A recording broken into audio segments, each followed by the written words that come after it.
You're listening to the Kitchen Confession Podcast with Chef Mary Mammoliti. For the novice, I would say start with royal icing and then work your way up and start experimenting with different things. When Prince Harry and Meghan got married, her signature cake was a lemon cake with an elderflower icing. So I found an elderflower extract and I made lemon cookie with an elderflower royal icing. They were out of this world, and I thought that cake must have been delicious. That's Linda Armbruster. She's the ace baker behind Magnolia Artisan Cookie Co. Linda, thanks for coming on the show. Oh, thank you, Mary. Thank you for inviting me. I'm so thrilled to be here.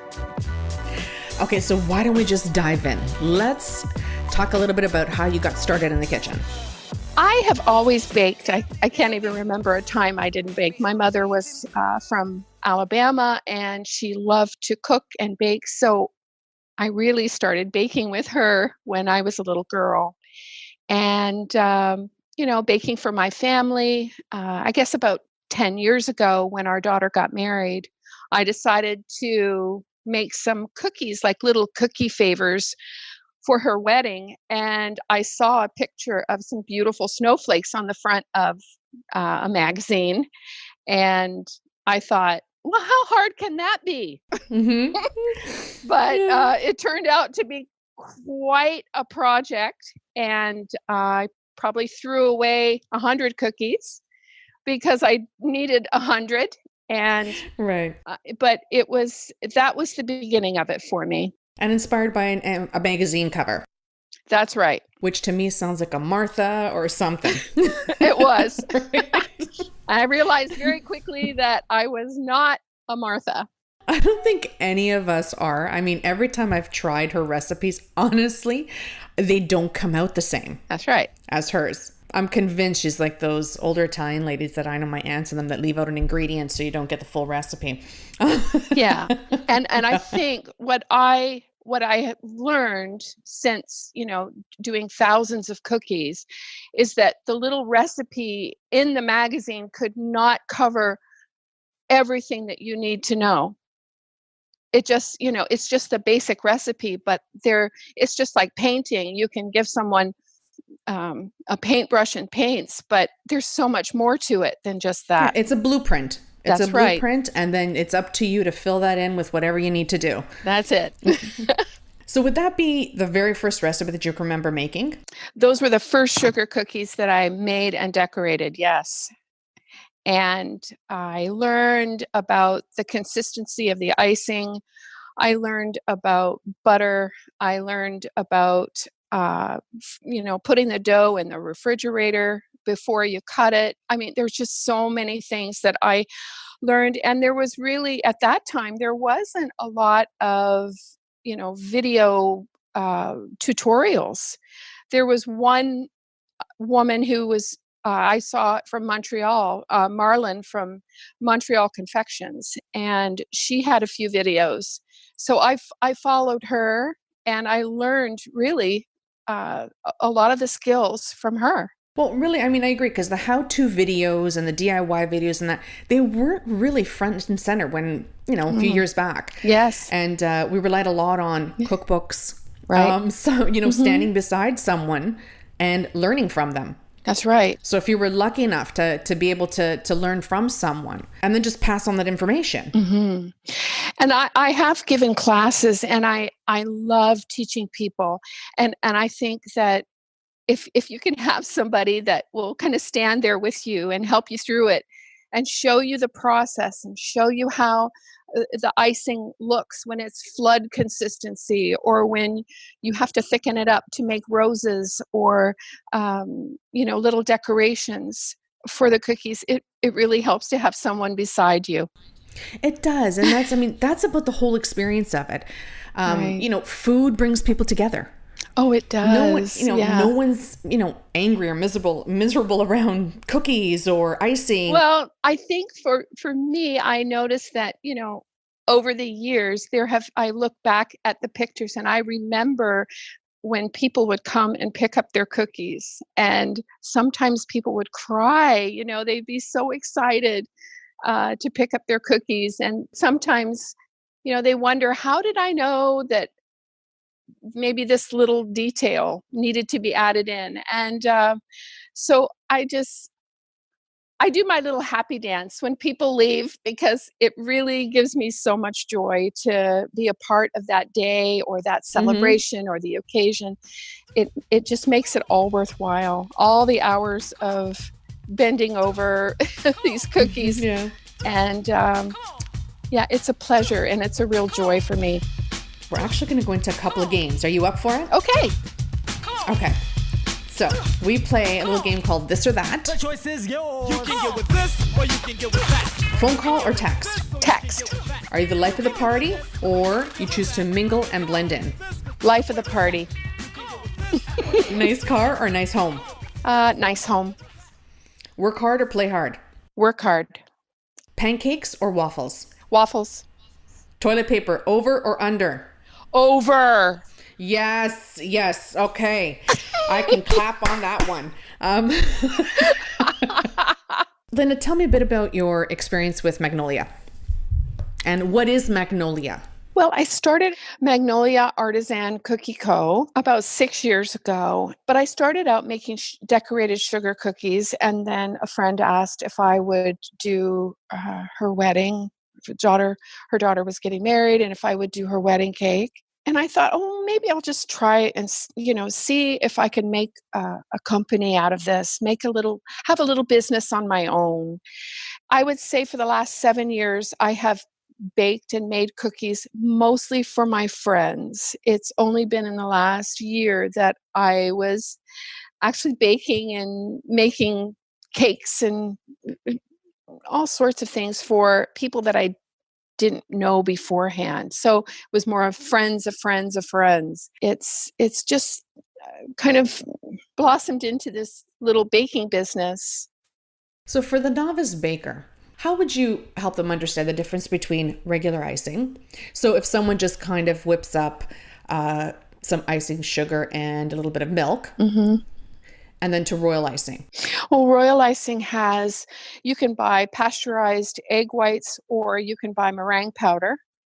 Royal icing has meringue powder, and I always add a little bit of corn syrup to my royal icing. In the last year, I've been making a royal icing and glaze combination. So you make a glaze, which has a little bit of cream of tartar, icing sugar or powdered sugar, water, your extract, and then you make a royal icing that has the meringue powder, water, icing sugar, and your extract, and then combine the two.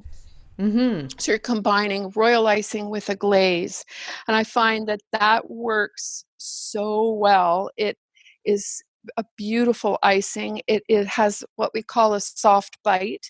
So it's not as hard as a regular royal icing. It's crusted on the outside, but then it's softer on the inside. And it's really nice for special cookies. That royal icing that you get at Christmas time, yes, which becomes hard like a cement. Yeah, and you can break a tooth on that. That you can. But this royal icing with the glaze, which some people call it Frankenfrosting, is quite nice. And I like the texture of it much better than just a plain royal icing. So for the novice, I would say start with royal icing and then work your way up and start experimenting with different things, different flavorings, different techniques. Go a step further and try different liqueurs. When Prince Harry and Meghan got married, her signature cake was a lemon cake with an elderflower icing. And so I found an elderflower extract and I made lemon cookie with an elderflower royal icing. I did it for a young bride. She asked me to make cookies for her wedding favors. So I made that combination, and they were out of this world. And I thought that cake must have been delicious. Has there ever been a recipe that has never failed you? Yes, there is one that works for me, and it's a chocolate sugar cookie dough. It's beautiful. It works every time. It just tastes like a brownie.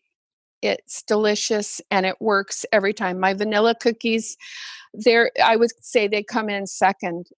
It just depends on the day. Seems like with, if it's hot outside, but no matter what time of year it is, my chocolate sugar cookie recipe is the one I go to.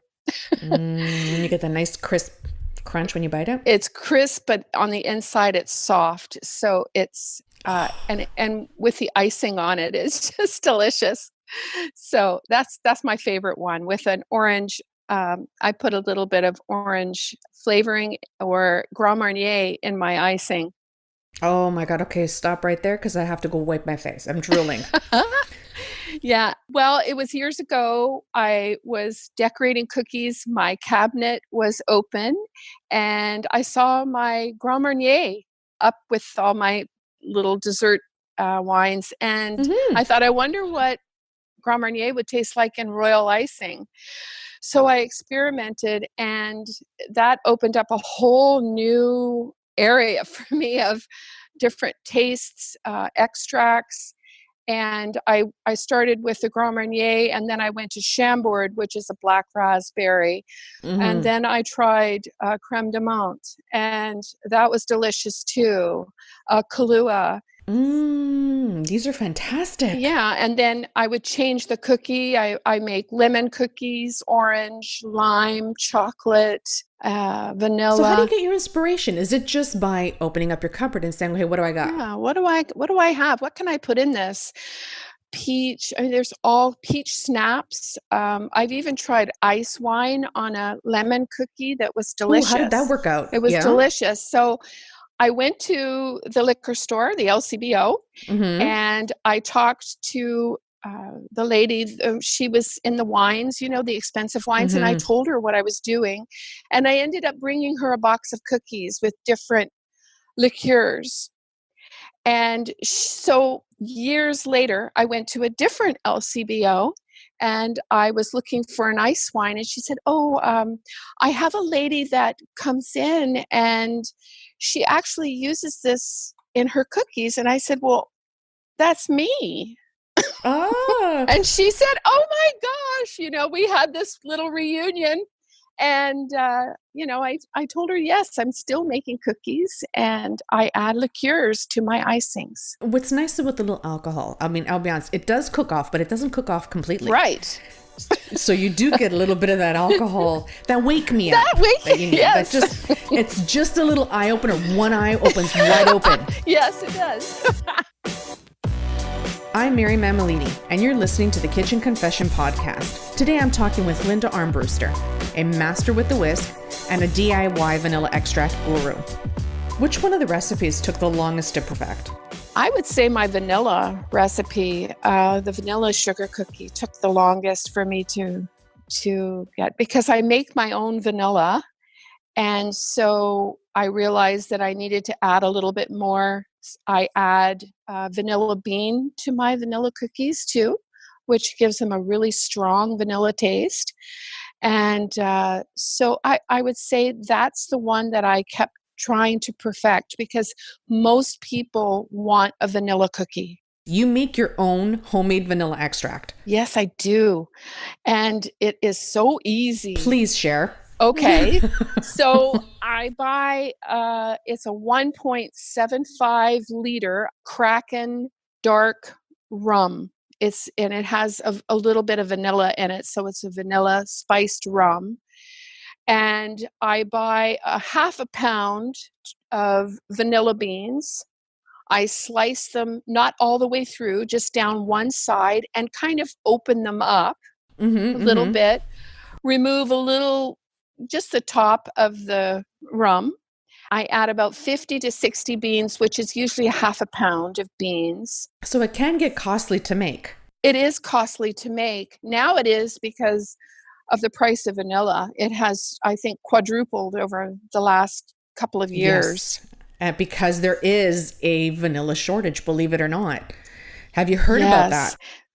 Yes, I have. And so the vanilla beans that I have right now are about 2 years old, and I've put them through the same process probably 3 times. And I think I'm at the end of my beans. I don't think I could do it another time, but it will last for years, this vanilla. So you get your rum, you get your vanilla, you've got your container. And I slice the beans down one side and I open them up.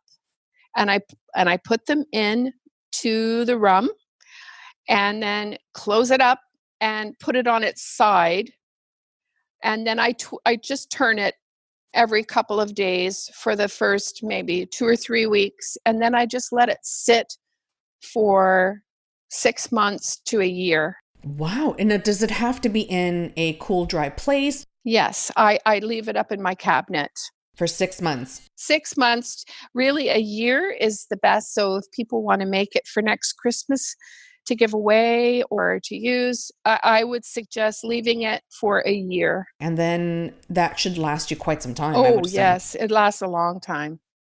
And sometimes I even add a little bit more rum to it just to keep it going. And you can reuse these beans after each batch. I think you can use them 2 or 3 times. I have, and they work perfectly. The vanilla has such a sweet, fresh smell. It's not, if you compare it to the vanilla that you buy at the store, even not artificial vanilla, the real vanilla, it just smells so good. And there are different beans that you can buy. There are Madagascar. I've tried my favorite. Yeah, I've tried Ugandan beans. I've tried Indonesian beans, and I've even used different mediums. I tried it with cognac, and I also tried it with vodka. But my favorite is the Kraken rum. That is definitely, you could even put a little bit in your coffee if you want. Of course. Of course. Why not? Oh, why not? Why did you decide to make your own? I noticed that cookiers, I'm on different Facebook cookie forums, and some women were suggesting that, it was a fun thing to do, and the vanilla tasted so good. So I thought I would give it a try, and I just love it. I don't use anything else. So if you had to describe it for listeners, the difference in taste between homemade, vanilla and synthetic, because someone will say, well, I could just go buy a bottle of vanilla anywhere. There is a difference in taste. I think it just tastes a little more exotic, maybe. Really true vanilla taste. And with homemade vanilla, there's no sugar added. There's nothing else but the rum and the vanilla beans.